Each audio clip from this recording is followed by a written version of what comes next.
Big news today, and that is the release of the transcript of the conversation between President Trump, of course, President of the United States, and President Zelensky, the president of Ukraine. Now, let me put a disclaimer on the front of this, which is a disclaimer that's actually in the document itself.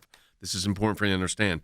This is a memorandum of a telephone conversation, is not a verbatim transcript of the discussion.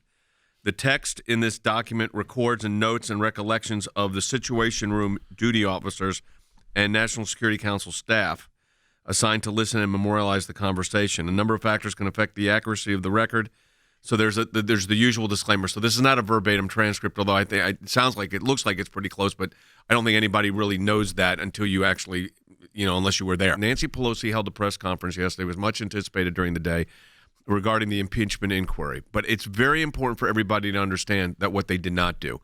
And I want to go to Fan Bennett on this to start, and that is this inquiry, as they've called it, has been going on for months now.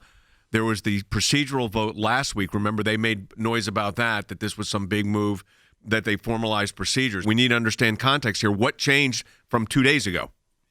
Yeah, nothing, Jay. In fact, if you play back statements from the committee chairman, they said that this inquiry has been going on for months, and the speaker didn't do anything to change that. Just very quickly, Jay, historically speaking, every time an impeachment inquiry has been launched against the sitting president, the House floor has passed a resolution on the House floor, the full House voting, to open that inquiry and then directing the committees to ask. My position on this is that nothing has changed substantively or legally regarding this inquiry. There's not been a referral to the floor of the Senate, House, for a recommendation. I told you before this press conference by Speaker Pelosi, look to see if she schedules that vote. Jay, she specifically did not. That was the tangible action she could have taken.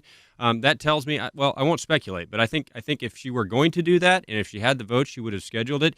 Instead, she tried to go halfway. Jay, the announcement in and of itself, yes, she said she wants the committees to move forward, but it did not functionally change a single thing that the committees are doing. This, again, was Nancy Pelosi trying to, I think, just placate the squad, AOC, and the far left of her party, who is basically, I agree with people like Sean Hannity, are like the deputy speaker. They are like running the House of Representatives.